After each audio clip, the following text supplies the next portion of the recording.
और मैंने आपके चेहरे अनवर पे नजर डाली तो अल्लाह की कसम है सारा कुछ भूल गया। दिल ने कहा हाज़ल वजहु लैसा बिवजहि कज़्ज़ाबिन, अल्लाह की कसम है ये चेहरा किसी झूठे का नहीं हो सकता, ये चेहरा ही सच्चा है।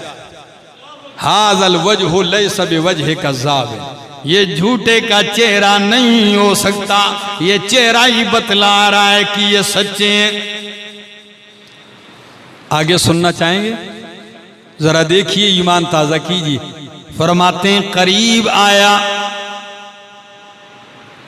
तो जो आपकी तालीमात मेरे ज़हन में आई, सबसे पहली बात जो मैंने नबी करीम अलैहिस्सलातु वस्सलाम से सुनी, अजीब इत्तेफाक है, अजीब इत्तेफाक है।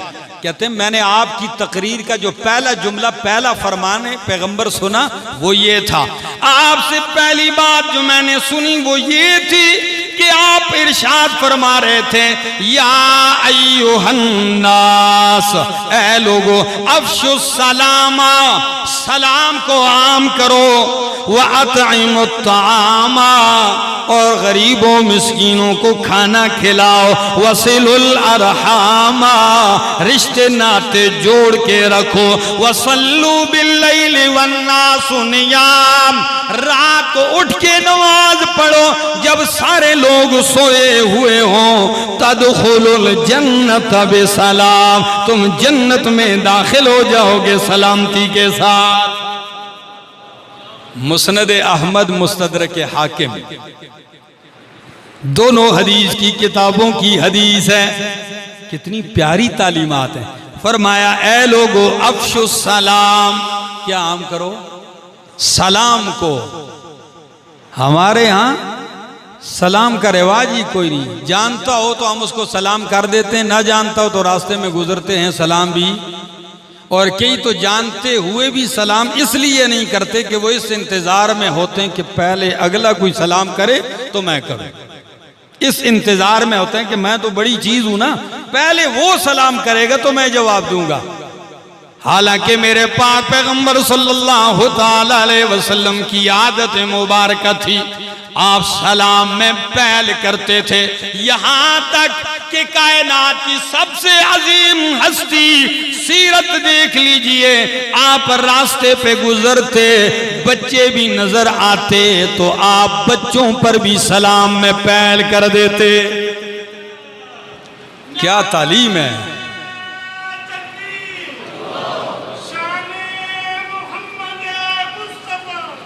और आपकी तालीमात में एक और जुमला फरमाया अल-बादिउ बिस्सलाम बरिअ मिनल किबर, सलाम में पहल करने वाला तकब्बुर से बरी हो जाता है। कितनी बड़ी बात है। और एक दूसरी हदीस में आया है, फरमाया सलाम करो अला मन अरफ्त वाला मन लम तारिफ, जिसको जानता है उसको भी सलाम कर, जिसे नहीं जानता उसको भी सलाम कर। अफ़शु सलाम, लेकिन अफसोस सलाम की जगह हमारे यहाँ क्या चीज है, सुबह सुबह सारे मोबाइल चेक करो, सबाह अल खैर, सुबह बखैर, कोई सबाह अल नूर कहता है, कोई सबाह अल वर्द कहता है। जी ये जुमले आपने देखे होते ना। मेरा मोबाइल में सुबह उठ के देखता हूँ सारा सबाह अल खैर, सबाह अल खैर।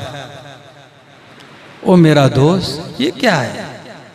मेरे पाक पैगंबर सल्लल्लाहु अलैहि वसल्लम के सलाम से भी बेहतर कोई जुमला हो सकता है। अस्सलामु अलैकुम के माने पे अगर गौर करो तो इससे बेहतर कोई जुमला नहीं। इसका मतलब क्या है, मेरी तरफ से तू सलामती में, तू मुझसे सलामती में, और मैं तुझसे सलामती में, रब की तरफ से तुझ पे सलामतियाँ हो, तकलीफों से सलामत रहे, बीमारियों से सलामत रहे, जहन्नम जाने से सलामत रहे। जितने अल्फाज दाखिल कर सकते हो कर लो। लफ्ज का माना इतनी बड़ी सलामती है कि हर गम दुख दर्द से सलामत रहे। अस्सलामु अलैकुम वरहमतुल्लाहि वबरकातुहू, कितना प्यारा। सलाम को आम करो। दूसरा अतइमु ताम, खाना खिलाओ। क्या खिलाओ, बड़ा औख है। जी कोई सैकड़ों किलोमीटर सफर करके आए, हम पूछते चाय पीसो, हाँ तो कोई बड़ा ही बेधड़क होगा जो कहेगा हाँ पीसा, वरना उम्र क्या देते भाई नहीं पीता हूँ। कुर्बान जाऊं अल्लाह के खलील से फरिश्ते मेहमान बन के आए, पूछा भी नहीं ठंडा पीसो गरम होवे हैं, नहीं नहीं गए बछड़ा ज़बह किया, तला और बुना हुआ गोश्त ला के सामने रख दिया। मेहमान नवाजी की भी क्या बात है।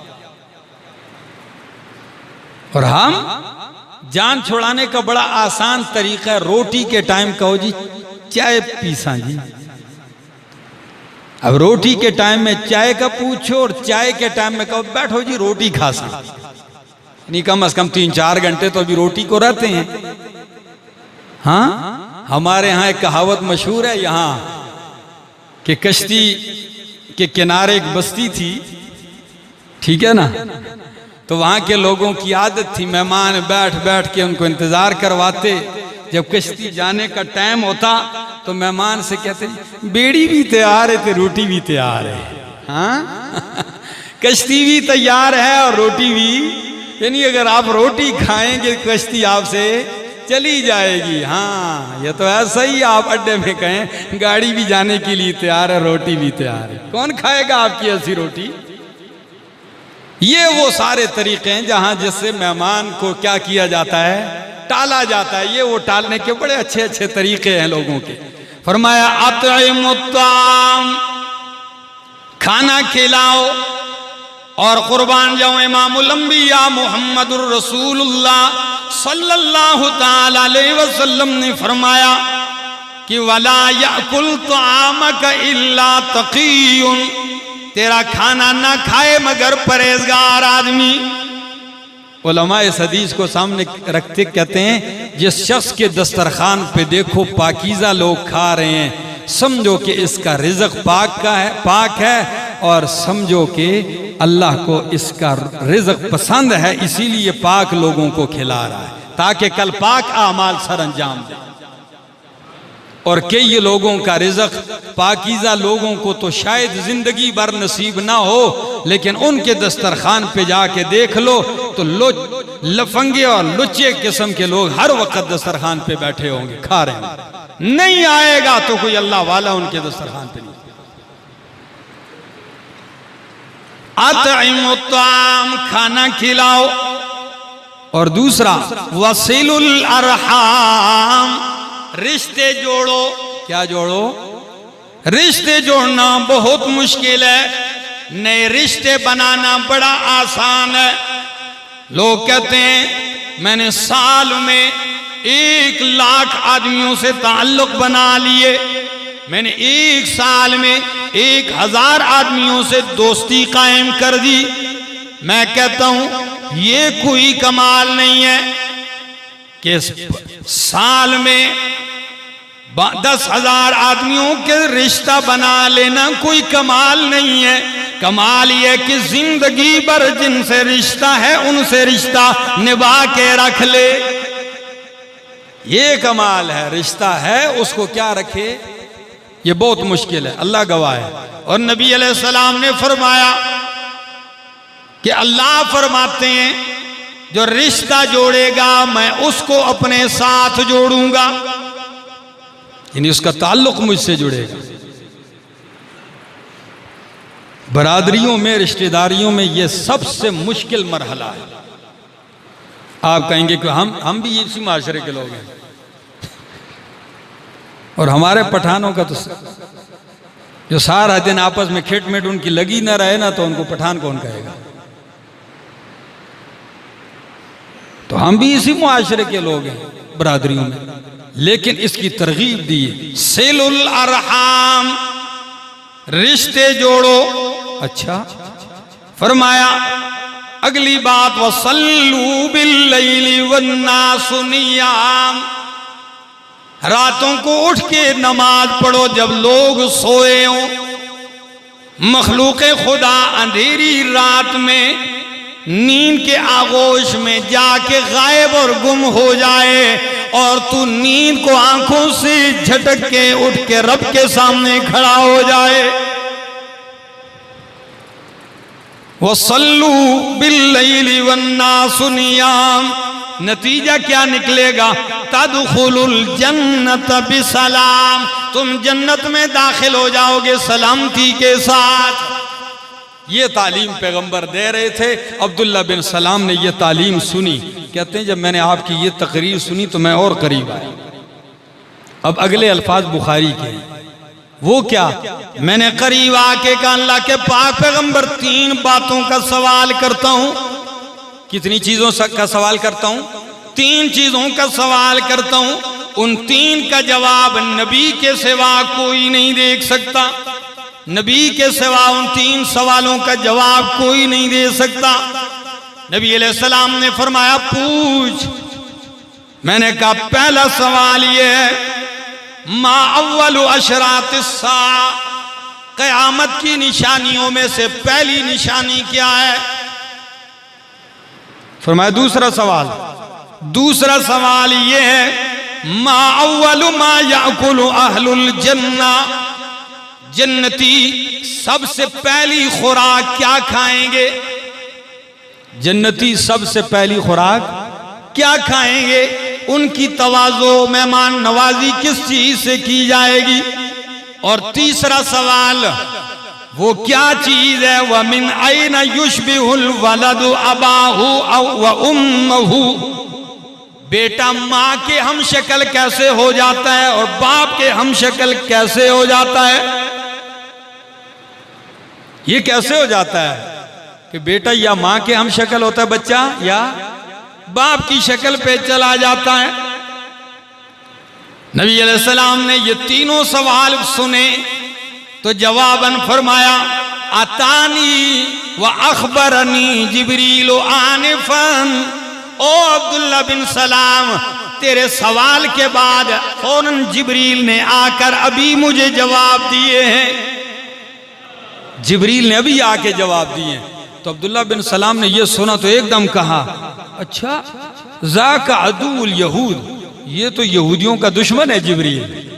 कहा वो कैसे?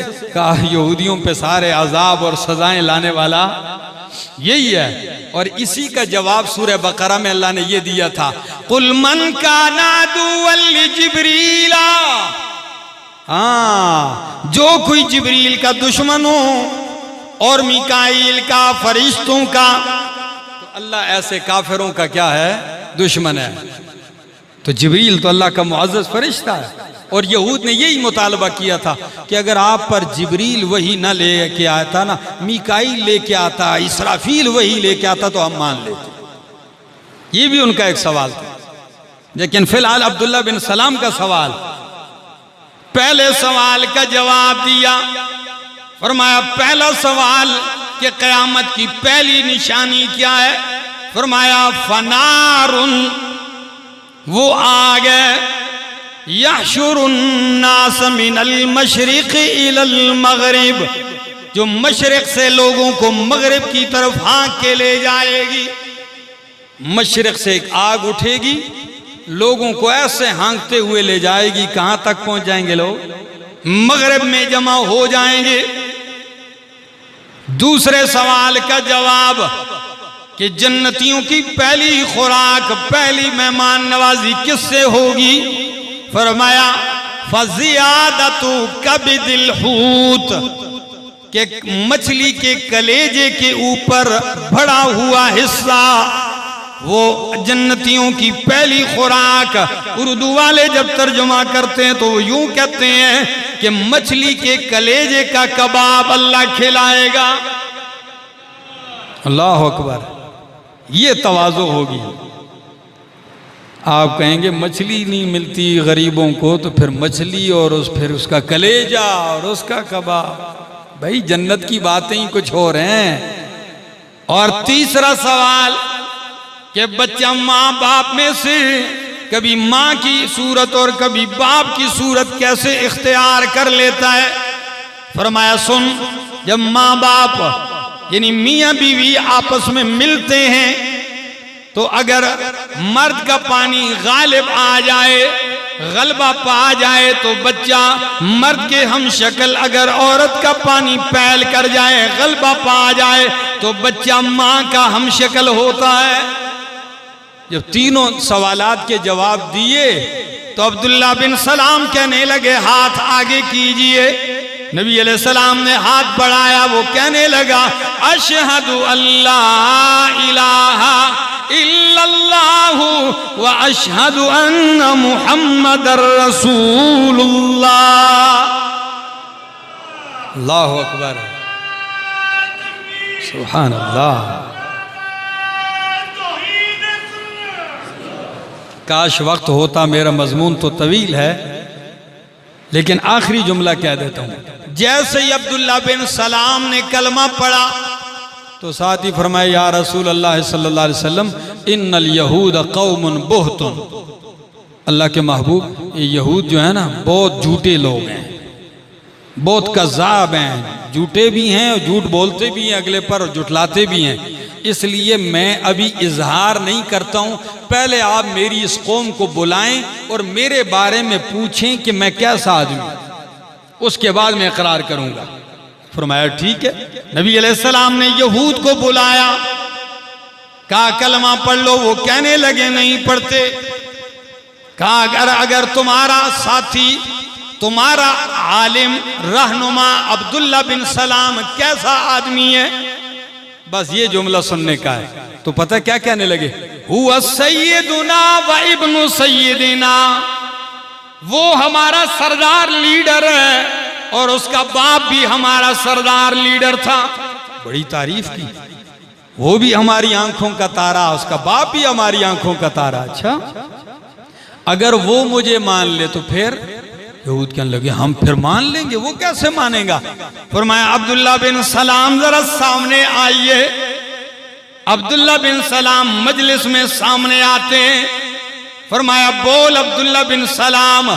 अब्दुल्ला बिन सलाम कहने लगे ओ यहूदियों, तौरात में आखिरी नबी की जितनी निशानियां हैं वो सारी इनमें मौजूद है। मैं तस्दीक करता हूं यही आखिरी रसूल है।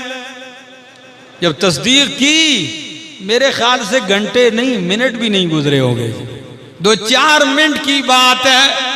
पहले कहा सैयदुना व इब्नु सैयदिना, लेकिन हक बात की तो कहने लगे हुआ शर्रुन व इब्नु शर्रिन।